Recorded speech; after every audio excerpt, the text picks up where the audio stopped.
আরও একটা কথা বলতে ভুলে গেছি, মানে আজকে 6 মাস 7 মাস হলো, বলতে পারো 8 মাস হয়েছে মেয়েটাকে স্কুলে ভর্তি করিয়েছি।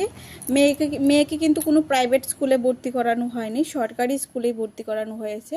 দেখা যায় যে ভর্তি করানোর সময় ফিস দেওয়া হয়েছে, মানে যে বড় নামি দামি স্কুল বা প্রাইভেট স্কুল সেই স্কুলে কিন্তু মেয়েটাকে ভর্তি করানো হয়নি।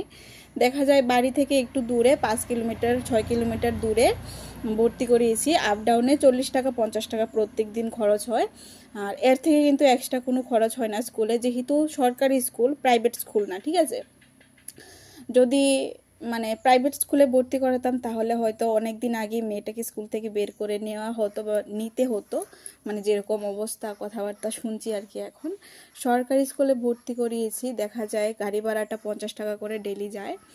তো এখন 8 মাসে আমি বুঝতে পারলাম যে কথায় কথায় একটা কথা আমাকে শুনতে হয়, যে আমি নাকি মানে মেয়েটাকে নিয়ে স্কুলে যাই খারাপ কিছু শেখার জন্য। মেয়েটাকে ভালো কিছু শেখার জন্য যাই না, মেয়েকেও খারাপ শেখাই, আমি নিজেও খারাপ শিখি, আর মানুষের কথায় নাকি আমি সংসারে এসে ঝামেলা করি। মানে এই কথাটা আমি বিগত 8 মাস ধরে স্কুলে নিয়ে যাচ্ছি। আরও তো যেতেই হবে, মেয়ের জীবন খালি শুরু। মেয়েটাকে কত কিছু শেখানোর ইচ্ছা ছিল বা আছে, জানি না পারবো কি না।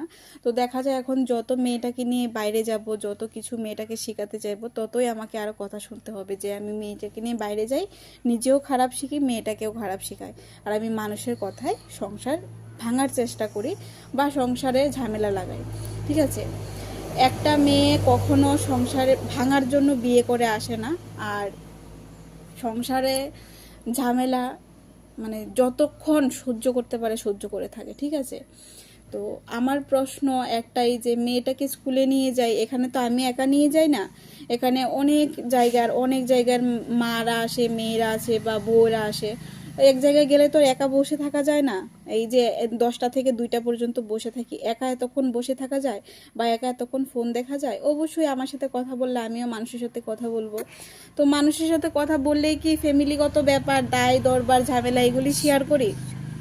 এটা কি আমার মানে ব্যক্তিগত একটা বুদ্ধি নেই যে আমি আমার ফ্যামিলির কথা আমি অন্য মানুষের সাথে শেয়ার করব, বা অন্য মানুষ আমাকে বলবে ফ্যামিলি সংসার ভেঙে দে, আমি ভেঙে দেবো? অন্যের কথায় আমার জীবন চলবে, আমার সংসার চলবে? হ্যাঁ, এক জায়গায় মানে যেখানে যেরকম চলে সেখানে সেরকমটাই করতে হবে। আমার ওইখানে গেলে 2-3 ঘন্টা কাটাতে হয়, ওইখানে আমি কথা বলি, সবাই আমার লগে কথা বলে, তো তাই বলে কি সংসার ভাঙার যুক্তি দেবে ওরা আমাকে, বা আমি ওদের কথা সংসার ভাঙবো? আমাকে একটা কথা প্রায় সময় শুনতে হয়, আমি মেয়েকে ভর্তি করিয়েছি, মানুষের কথায় নাকি আমি সংসারে ঝামেলা লাগাই, সংসার ভাঙার চেষ্টা করছি। কি করব বলো?